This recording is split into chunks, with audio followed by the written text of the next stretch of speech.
Hello friends, कैसे हो आप सभी लोग। आई होप आप सभी लोग अच्छे होंगे। सो गाइस, जैसा कि मैंने आप लोगों से संज्ञा, सर्वनाम, वर्णमाला ये तीनों ही चैप्टर आप लोगों से डिस्कस किया हुआ है और जिन्होंने भी वो वीडियो अभी तक नहीं देखे तो एक बार जाकर ज़रूर देख लीजिएगा, जिससे कि आप लोगों को इन तीनों चैप्टर से रिलेटेड कोई भी क्वेश्चन ऐसा नहीं होगा जो आप लोग यूपी टेट की परीक्षा में सॉल्व ना कर पाओ। ठीक है, तो आई होप आप लोग वो वीडियो ज़रूर देखेंगे और मैंने इनसे रिलेटेड जो भी इंपॉर्टेंट क्वेश्चन थे जो आप लोगों से प्रीवियस ईयर में पूछे गए हैं वो भी आप लोगों से सेपरेट वीडियो में डिस्कस किया है। तो आई होप आप लोग प्ले लिस्ट में जाकर वो वीडियो ज़रूर देख लीजिएगा, जिससे कि आप लोगों को सारी चीज़ें क्लियर हो जाए। और जो भी ये वीडियो मेरा पहली बार देख रहे हैं तो मेरे चैनल को सब्सक्राइब ज़रूर कर लीजिएगा और बेल आइकन को ज़रूर प्रेस कर दीजिएगा, जिससे कि आप लोगों को मेरे आने वाले नेक्स्ट वीडियोस के नोटिफिकेशन आप तक पहुंच सके। और जैसा कि मैंने आप लोगों से प्रॉमिस किया है कि मैं आप लोगों की यूपी टेट की परीक्षा के लिए जो भी सिलेबस है हर एक सब्जेक्ट का आप लोगों के साथ कंप्लीट करवाऊंगी। तो बस आप लोग मेरा सपोर्ट करते रहिए और मेरे वीडियो को शेयर करते रहिए और सब्सक्राइब तो ज़रूर कर लीजिएगा। चलिए बिना टाइम वेस्ट करे हम लोग अपने टॉपिक पर आते हैं। आज हम लोग पढ़ेंगे लिंग के बारे में। ठीक है, लिंग मीन्स जेंडर। आप लोगों को सभी को पता होगा कि लिंग हमारे क्या होते हैं और दो तरीके के लिंग होते हैं, स्त्रीलिंग एवं पुल्लिंग।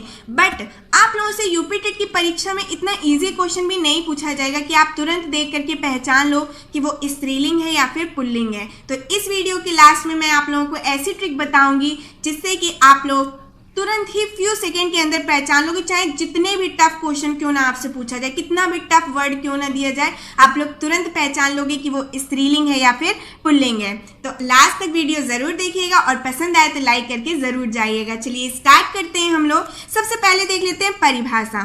शब्द के जिस रूप से किसी वस्तु के पुरुष या स्त्री जाति के होने का बोध हो लिंग कहलाता है। यानी कि जिन शब्दों से हमें किसी भी चीज या किसी भी वस्तु का स्त्री या पुरुष जाति का बोध पता चलता है तो वही हमारे क्या होते हैं। मतलब कहने का ये है कि जिन शब्दों से हमें किसी स्त्री जाति का पता चले या पुरुष जाति का पता चले वही हमारे क्या कहलाते हैं, लिंग कहलाते हैं। ठीक है, नेक्स्ट आते हैं लिंग का अर्थ।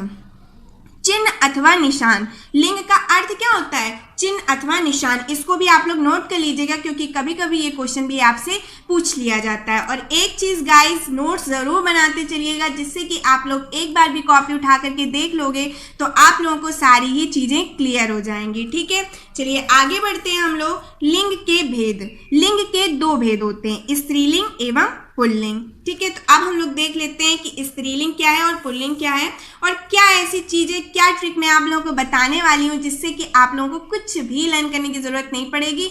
आप तुरंत देखकर ही पहचान जाओगे कि वो स्त्रीलिंग है या फिर पुल्लिंग है। ठीक है, चलिए सबसे पहले स्त्रीलिंग। स्त्री जाति का बोध कराने वाले शब्द स्त्रीलिंग कहलाते हैं। यानी कि जिन शब्दों से स्त्री जाति का बोध होता है वही हमारे स्त्रीलिंग कहलाते हैं। यानी कि फीमेल की बात हो रही हो तो वो हमारे क्या, स्त्रीलिंग कहलाते हैं। जैसे कि गाय, औरत, रमा, सीता आदि। इतनी बात क्लियर है सभी को। चलिए आगे बढ़ते हैं हम लोग। पुल्लिंग। पुरुष जाति का बोध कराने वाले शब्द पुल्लिंग कहलाते हैं। यानी जिन शब्दों से पुरुष जाति का बोध होता है वही हमारे क्या कहलाते हैं, पुल्लिंग कहलाते हैं। जैसे कि मोहन, लड़का, बैल, देश आदि। अब आप लोग सोचोगे कि ये तो बहुत ही इजी है, ठीक है, बट आप लोगों को मोहन वर्ड तो दिया नहीं जाएगा कि आप तुरंत देख करके पहचान लोगे कि वो स्त्रीलिंग है या फिर पुल्लिंग है। आप लोगों को ऐसा वर्ड दिया जाएगा कि जो आपको लगेगा तो कि वो स्त्रीलिंग है बट होगा वो पुल्लिंग। तो जान लेते हैं ऐसे कौन से वर्ड है और क्या ट्रिक है। तो चलिए आगे बढ़ते हैं हम लोग। पहचाने कैसे पुल्लिंग। अब कुछ चीजें ऐसी हैं कि अगर इनमें से रिलेटेड आप लोगों से कोई भी वर्ड दिया जाता है तो आप लोगों को सोचने की बिल्कुल जरूरत नहीं है। आप लोग तुरंत पुल्लिंग पर टिक करेंगे कि ये हमारा पुल्लिंग होगा। ठीक है, जैसे कि सबसे पहले देश। जितने भी हमारे देशों के नाम हैं वो सभी पुल्लिंग के अंतर्गत आते हैं। जैसे कि भारत, ऑस्ट्रेलिया, चीन, इटली। अब इटली देख करके आप लोगों को लगेगा कि ये तो स्त्रीलिंग होगा, बट नहीं, जितने भी देशों के नाम है वो सभी हमारे पुल्लिंग के अंतर्गत आते हैं। अमेरिका आदि ये सारे। ठीक है, नेक्स्ट जितने भी पर्वतों के नाम है जैसे कि हिमालय, अरावली, कैलाश आदि ये भी सारे हमारे पुल्लिंग के अंतर्गत आते हैं। ठीक है, आगे बढ़ते हैं। ग्रह एवं तारे, जितने भी हमारे ग्रह हैं जैसे कि सूर्य, मंगल, बुध, शनि आदि, ये सारे ही हमारे पुल्लिंग के अंतर्गत आते हैं। ठीक है, आगे बढ़ते हम लोग महीने, जितने भी हमारे महीनों के नाम हैं जैसे कि चैत्र, जेठ, सावन, बैसाख आदि, ये सारे ही हमारे पुल्लिंग के अंतर्गत आते हैं। अब आप लोग सोच रहे होंगे कि ये सारी चीज़ें तो याद करनी पड़ेंगी हमें। नहीं, आप लोगों को कुछ भी याद करने की ज़रूरत नहीं है। अगर आप लोगों को ये भी याद नहीं रहते हैं तो कोई दिक्कत वाली बात नहीं है। मैं आप लोगों को अब ऐसी ट्रिक बताऊंगी जिससे कि आपको कुछ भी याद करने की ज़रूरत ही नहीं पड़ेगी। जैसे कि सबसे पहले शब्द को बोल कर देखिए, उसके बाद सेंटेंस को कंप्लीट करने में शब्द के बाद हम पुल्लिंग शब्द का प्रयोग कर रहे हैं कि नहीं, ये चेक करेंगे। मतलब क्या हुआ इसका कि जो भी वर्ड आप लोगों को दिया गया हो, ठीक है, आपको मान लीजिए कोई वर्ड दिया जाता है, आप अपने हिसाब से एक सेंटेंस इमेजिन कर लीजिए उस वर्ड से रिलेटेड। इसके बाद आप लोगों को सारी चीज़ें क्लियर हो जाएगी कि ये पुल्लिंग के अंतर्गत आता है या फिर स्त्रीलिंग के अंतर्गत आता है। फॉर एग्जाम्पल जैसे कि पानी।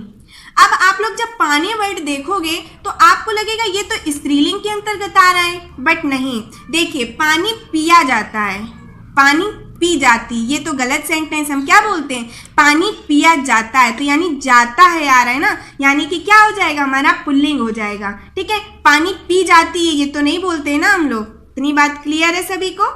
एक और एग्जाम्पल देखते हैं, जैसे अभ्यर्थी।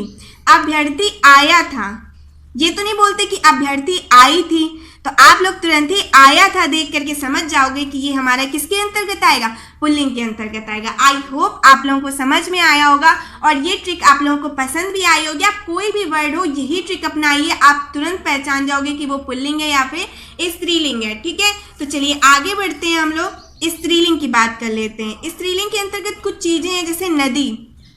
हमारी जितनी भी नदियों के नाम हैं, गंगा, यमुना, कृष्णा, गोदावरी आदि, ये सारे ही हमारे स्त्रीलिंग के अंतर्गत आते हैं। ठीक है, आगे बढ़ते हैं। तिथि, जितनी भी हमारी तिथियां हैं, गाइस याद रखिएगा कि हमारे जो महीने थे चैत्र, बैसाख, जेठ, वो पुल्लिंग के अंतर्गत आते हैं और जितनी भी तिथियां हैं वो सारी हमारी स्त्रीलिंग के अंतर्गत आती हैं। ठीक है, नेक्स्ट आता है भाषा। जितनी भी हमारी भाषाएं हैं जैसे हिंदी, गुजराती, अंग्रेजी आदि, ये सारी हमारी स्त्रीलिंग है। ठीक है, अब स्त्रीलिंग के लिए क्या ट्रिक है, कोई ट्रिक याद करने की जरूरत नहीं है। जो आप लोगों ने पुल्लिंग में फॉलो करी थी ट्रिक, सेम वही चीज हम लोग स्त्रीलिंग में फॉलो करेंगे। ठीक है, जैसे कि एग्जाम्पल देखिए आप लोग, गंगा।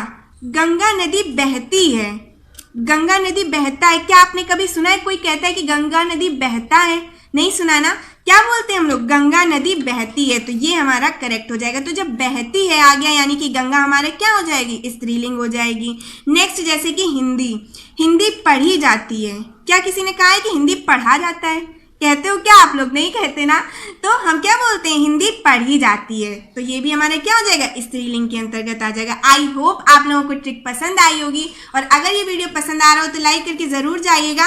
एक चीज और मैं आप लोगों को लास्ट में बताना चाहूंगी, जैसे कि कोई भी वर्ड में अगर लास्ट में वट आता है या इया आता है तो वो हमारे स्त्रीलिंग के अंतर्गत आते हैं। जैसे कि लिखावट, अब इसमें वट आ रहा है तो हम क्या बोलते हैं, उसकी लिखावट अच्छी है। ये तो नहीं बोलते उसकी लिखावट अच्छा है, ठीक है, तो अच्छी है बोलते हैं ना, तो ये हमारे क्या स्त्रीलिंग के अंतर्गत आ जाएंगे। या फिर इया आता है जिसमें गुड़िया, बुढ़िया, ये सारे भी हमारे स्त्रीलिंग के अंतर्गत आते हैं। जैसे कि गुड़िया अच्छी है, गुड़िया अच्छा है, ये कोई नहीं बोलता। ठीक है, तो आई होप आप लोगों को समझ में आया होगा और सारी चीजें क्लियर हो गई होंगी। अब आप लोगों को कुछ भी लर्न करने की जरूरत तो नहीं पड़ेगी ना। और अगर पसंद आया तो लाइक जरूर कर दीजिएगा और शेयर जरूर कर दीजिएगा। Thank you guys.